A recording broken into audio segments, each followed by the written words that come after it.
वैद्युत द्विध्रुव के कारण निरक्षीय स्थिति में वैद्युत क्षेत्र की तीव्रता यानी इलेक्ट्रिक फील्ड आपको कैलकुलेट करना है नॉन एक्सियल पोजीशन में। इसके पहले आप एक्सियल पोजीशन में वैद्युत क्षेत्र की तीव्रता की गणना कर चुके हैं। अब यहाँ पर हमको नॉन एक्सियल पोजीशन को समझना होगा। नॉन एक्सियल पोजीशन निरक्षीय स्थिति क्या होती है। तो किसी भी वैद्युत द्विध्रुव के लंबार्धक पर स्थित अगर हम कोई पॉइंट ले लें, सपोज करिए यहाँ पर पॉइंट पी लिया जाए, ये आपका minus Q charge and this is positive charge, और दोनों को मिलाने वाली अगर ये रेखा इसका अक्ष है एक्सिस, तो सेंट्रल पॉइंट से इस पर एक परपेंडिकुलर ड्रा किया जाए तो यह जो लाइन जा रही है वाई एक्सिस, ये इसका लंबार्धक होगा और इस पर हम एक कोई पॉइंट ले लें तो ये नॉन एक्सियल पोजीशन कहलाएगा। ये जो एक्स एक्सिस है इसका अक्ष कहलाएगा। तो इस पॉइंट ए पर माइनस क्यू चार्ज रखा है और बी पॉइंट पर प्लस क्यू चार्ज रखा है। जहाँ पर हमको इलेक्ट्रिक फील्ड की गणना करनी होती है वहाँ पर हम एक टेस्ट चार्ज रख देते हैं, सपोज करिए पॉजिटिव चार्ज। अब हम देखते हैं कि आकर्षण और प्रतिकर्षण बल किधर लगता है। तो अगर P से A को अगर हम ज्वाइन करें तो P से A को मिलाने वाली रेखा ये AP रेखा जो है, इसके अनुदिश P से A की ओर इलेक्ट्रिक फील्ड का डायरेक्शन होगा। सपोज करिए इसको हम डिनोट कर रहे हैं E माइनस क्यू से। तो माइनस क्यू चार्ज के कारण जो इलेक्ट्रिक फील्ड होगा इधर की ओर होगा। इसी तरह से ये प्लस है और ये प्लस है तो ये इसको प्रतिकर्षित करेगा, तो दोनों को मिलाने वाली जो रेखा होगी इसके इधर की ओर इलेक्ट्रिक फील्ड का डायरेक्शन होगा। ये हम मान लेते हैं E प्लस क्यू। तो दोनों को मिलाने वाली ये जो बिंदु P पर नेट इलेक्ट्रिक फील्ड निकालने के लिए आपको क्या करना होगा, इन दोनों वेक्टरों का वियोजन करना होगा। तो रिजोल्यूशन करने के लिए हम क्या करते हैं, एक्सिस के पैरेलल एक लाइन, एक्स एक्स के पैरेलल एक लाइन ड्रा कर देते हैं यहाँ से। अगर ये एंगल थीटा लेंगे तो ये भी आपका थीटा हो जाएगा, तो ये भी थीटा होगा, इसके करस्पॉन्डिंग ये एंगल थीटा होगा। अब यहाँ पर electric field E plus q और E माइनस क्यू दोनों को आप रिजॉल्व करेंगे एक्स एक्सिस और वाई एक्सिस के अलॉन्ग। तो E प्लस क्यू को अगर आप रिजॉल्व करते हैं तो थीटा से लगा हुआ component E plus q cos theta होगा, और वर्टिकल डायरेक्शन वाई एक्सिस में जो कंपोनेंट होगा इसका इधर की ओर, ये आपका E plus q sine theta होगा। इसी तरीके से अगर माइनस क्यू इलेक्ट्रिक फील्ड के कारण, इस चार्ज के कारण यहाँ electric field E minus Q है, तो इसको अगर आप रिजॉल्व करते हैं तो एक्स एक्सिस के अलॉन्ग जो होगा E minus q cos theta होगा, और वर्टिकल कंपोनेंट y के अपोजिट डायरेक्शन में नीचे की ओर जो इसका कंपोनेंट होगा E minus q sine theta होगा।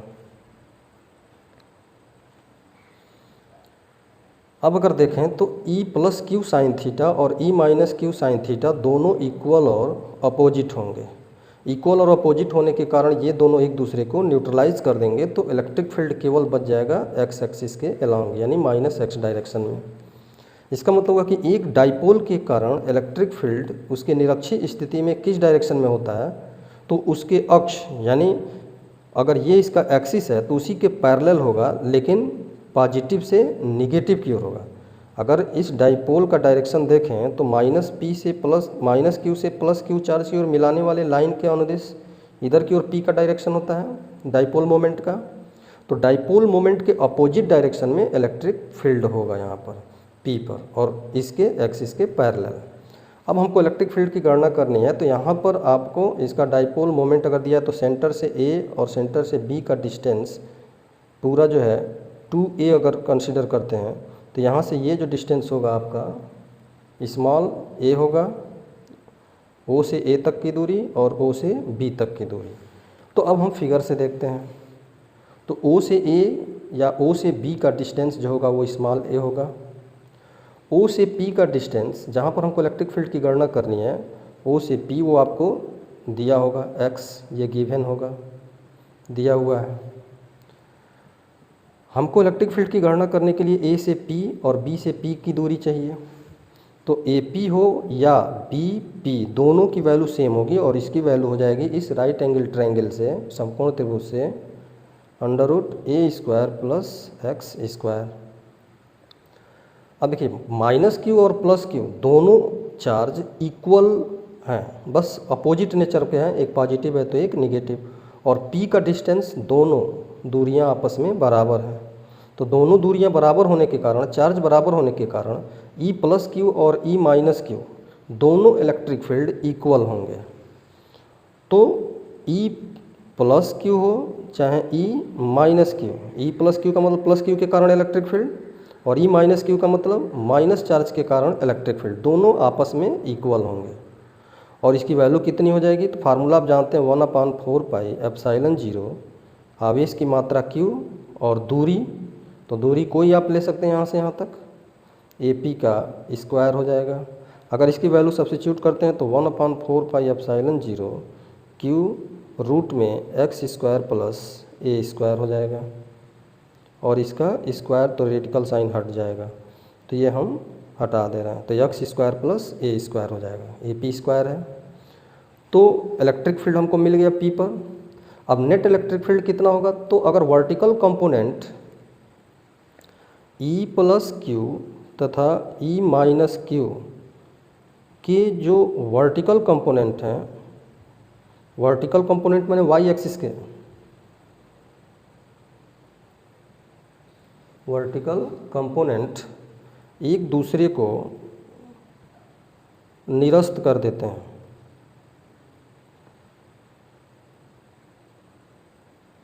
और जब निरस्त कर देंगे एक दूसरे को तो केवल y कंपोनेंट आपका निरस्त हो गया। ये y component E plus q sine theta E minus q sine theta से कैंसिल हो गया, तो बचा केवल x एक्सिस वाला। तो नेट इलेक्ट्रिक फील्ड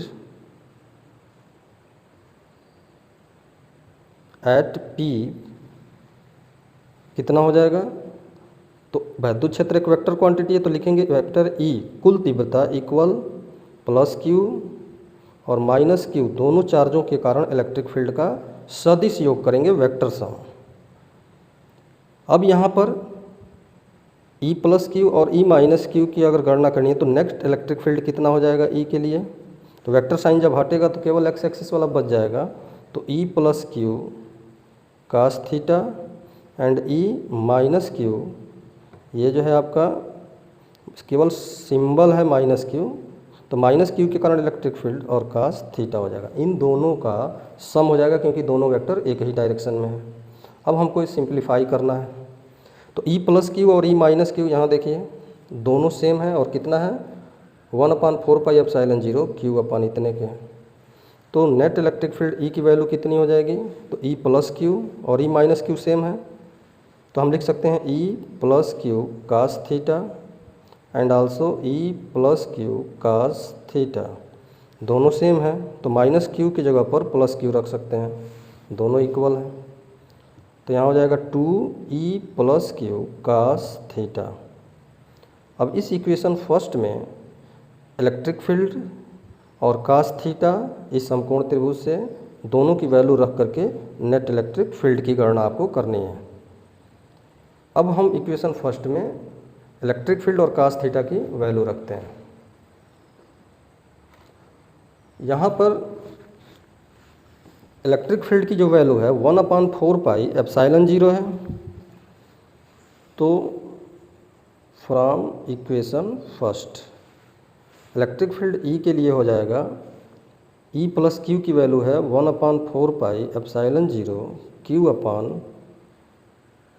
AP का स्क्वायर, और कास थीटा की वैल्यू समकोण त्रिभुज यहाँ से ले लीजिए, तो कास थीटा की वैल्यू कितनी हो जाएगी, अगर ये थीटा है तो ये बेस हो जाएगा आधार, और ये कर्ण हो जाएगा हाइपोटेनस, तो OA अपान AP हो जाएगा,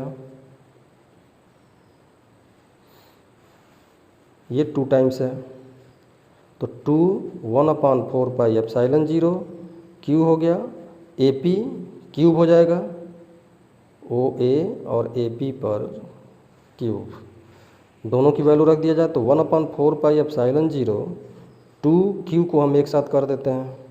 OA की वैल्यू फिगर से देखिए स्मॉल a के इक्वल है, तो ये a हो जाएगा, और AP की वैल्यू रूट में a square plus x square है, O से A से P तक का डिस्टेंस ये रूट में a square plus x square, और पूरे पर क्यूब है तो यहाँ पर क्यूब कर देते हैं। इसको हम सिंप्लीफाई करें तो 1/4 पाई एप्सिलॉन 0 2a³ अपान a² प्लस x² पर 3/2 हो जाएगा पावर में। तो ये जो फाइनली आपको फार्मूला मिला है इसमें 2a³ डाइपोल मोमेंट के इक्वल होता है p के इक्वल। तो अगर हम यहाँ पर p रख दें तो 1/4 पाई एप्सिलॉन 0 इसके जगह पर p हो जाएगा डाइपोल मोमेंट, तो p अपान a² प्लस x² पर पावर हो जाएगा 3/2। तो ये जो आपको फाइनली फार्मूला मिला है ये जो है इक्वेशन 2, ये जनरल इक्वेशन कहलाता है, व्यापक सूत्र। तो इलेक्ट्रिक फील्ड के लिए व्यापक सूत्र है। तो समीकरण 2 क्या बता रहा है कि निरक्षीय स्थिति में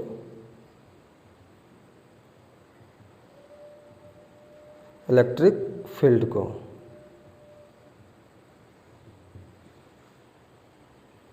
इलेक्ट्रिक फील्ड है। अब हम इक्वेशन 2 का एनालिसिस करेंगे। हमारा टारगेट ये है कि डाइपोल अगर बहुत ही छोटा हो तो उसके कारण इलेक्ट्रिक फील्ड कितना होगा निरक्षीय स्थिति में, p दूरी p पर। तो छोटे डाइपोल का मतलब हुआ कि दोनों आवेशों के बीच की दूरी बहुत कम होनी चाहिए। तो क्या होगा अगर दोनों आवेशों के बीच की दूरी बहुत कम हो जाए छोटे डाइपोल के लिए? तो छोटे डाइपोल के लिए स्मॉल a जो होता है बहुत ही छोटा होता है एज ए कंपेरेटिव x, यानी यह जो दूरी है इसके कंपेरेटिव जहां हमको इलेक्ट्रिक फील्ड निकालना है इससे बहुत कम होता है। तो हम a² को छोड़ देंगे इस इक्वेशन में से। तो a² को अगर छोड़ दिया जाए तो केवल x² बच जाएगा।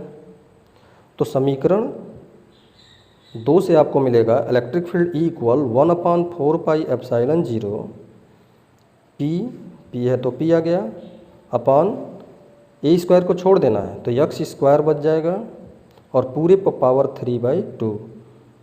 तो पावर का पावर होता है मल्टीप्लाई होगा, 2 से 2 कैंसिल हो जाएगा तो बच जाएगा इलेक्ट्रिक फील्ड के लिए formula E equal 1/4 pi epsilon 0 p अपान x³। और ये जो है छोटे डाइपोल के लिए फार्मूला होता है। तो दिस इज द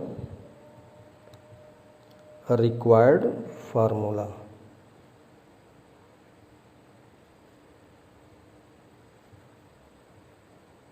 ये हमारा वास्तविक सूत्र है। तो एक छोटे से डाइपोल के लिए उसके निरक्षीय स्थिति में यहाँ से यहाँ तक यानी x दूरी पर वैद्युत क्षेत्र की तीव्रता का क्या फार्मूला होगा, 1/4 पाई एप्सिलॉन 0 p अपान x³, जहाँ p इस डाइपोल का इलेक्ट्रिक डाइपोल मोमेंट है जिसकी वैल्यू 2a³ के इक्वल होता है, 2a³। और x क्या है, इसके सेंटर से निरक्ष पर कोई बिंदु ले लें उसकी दूरी है। इलेक्ट्रिक डाइपोल के लिए एक्सियल पोजीशन और नॉन एक्सियल पोजीशन के बीच इलेक्ट्रिक फील्ड में हम कंपैरिजन की स्टडी आज करेंगे कि दोनों में क्या डिफरेंस होता है। तो अगर एक्सियल पोजीशन में x डिस्टेंस पर अगर वैद्युत क्षेत्र की तीव्रता देखें तो 1/4 pi epsilon 0 2p upon this के इक्वल होता है, जबकि नॉन एक्सियल पोजीशन का व्यापक सूत्र जो होता है 1/4 पाई एप्सिलॉन 0 p अपान इतने के इक्वल होता है। दोनों को अगर देखा जाए तो एक्सियल पोजीशन में इलेक्ट्रिक फील्ड दोगुना है नॉन एक्सियल के पोजीशन में, यानी एक्सियल पोजीशन में इलेक्ट्रिक फील्ड जो होता है यानी E एक्सियल 2 टाइम्स होता है, दोगुना होता है किसके कंपैरेटिव, नॉन एक्सियल पोजीशन के। यानी एक्सियल पोजीशन में वैद्युत क्षेत्र की तीव्रता नॉन एक्सियल का दोगुना हो जाता है। दूसरी चीज़ अगर देखा जाए तो डायरेक्शन, एक्सियल पोजीशन में जो डायरेक्शन होता है -q और +q चार्ज को मिलाने वाली लाइन के अनुदिश यानी P के अनुदिश होता है, यानी P की ओर होता है। यानी इस पॉइंट पर इलेक्ट्रिक फील्ड का डायरेक्शन P के ही अनुदिश होगा। लेकिन नॉन एक्सियल पोजीशन में अगर देखें तो नॉन एक्सियल पोजीशन में दोनों को मिलाने वाली ये जो एक्सिस है इस पर हम कोई पॉइंट लें तो ये नॉन एक्सियल होगा, और ये अगर माइनस चार्ज और ये अगर प्लस चार्ज है तो P का डायरेक्शन माइनस से प्लस की ओर होता है डाइपोल मोमेंट की दिशा।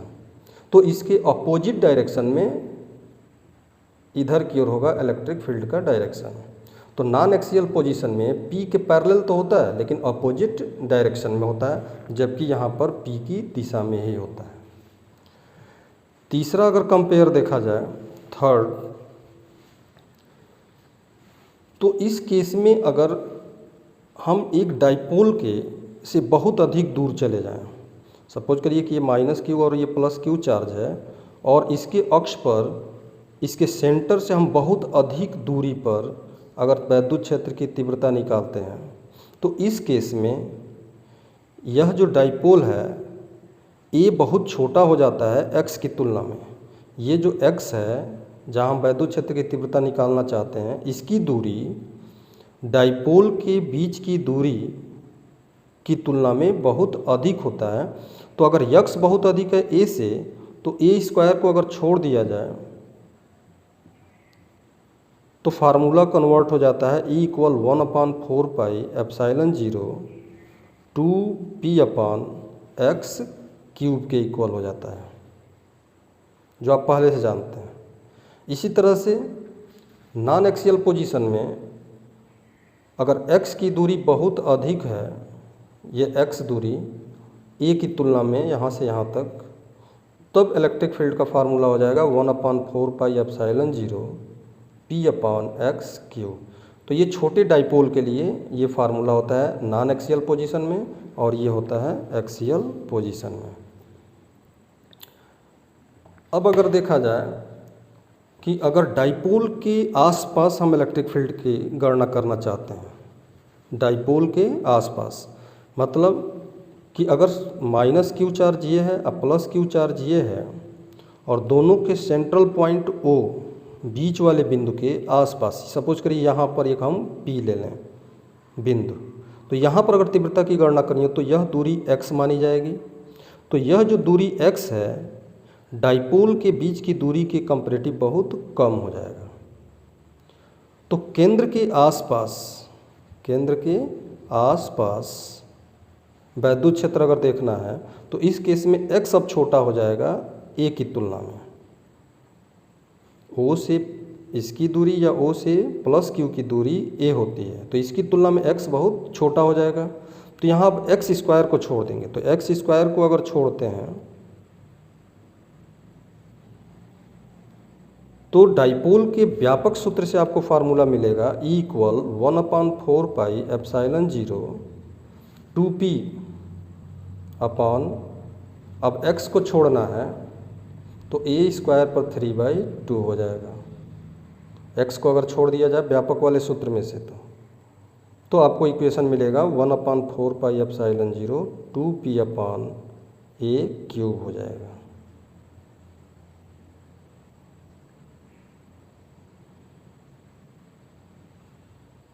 तो इस तरीके से आपको ये फार्मूला मिलेगा। इसी तरह से नॉन एक्सियल पोजीशन में इलेक्ट्रिक फील्ड के लिए क्या फार्मूला मिलेगा, तो 1/4 पाई एप्सिलॉन 0 p/a क्यूब हो जाएगा। तो यहाँ 2 हट जाएगा, p/a क्यूब हो जाएगा। तो कुल मिलाकर के अगर आपको डाइपोल के आसपास अगर वैद्युत क्षेत्र की तीव्रता निकालनी है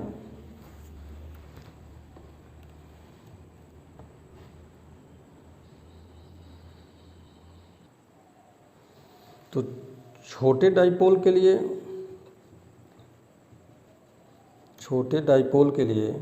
वैद्युत क्षेत्र की तीव्रता जो होती है दूरी के 3 घात के व्युत्क्रमानुपाती होती है, 1/x क्यूब के प्रोपोर्शनल होता है।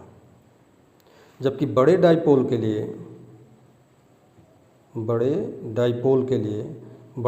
का अर्थ ये हुआ कि हम केंद्र के आसपास अगर गणना करते हैं तो E जो होता है वो डायरेक्टली प्रोपोर्शनल होता है किसके लिए, 1/a क्यूब के, यानी कि वो कांस्टेंट हो जाता है।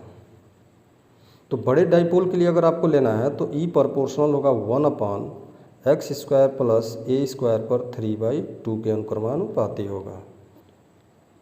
तो बड़े डाइपोल के लिए ये, छोटे डाइपोल के लिए ये हो जाएगा।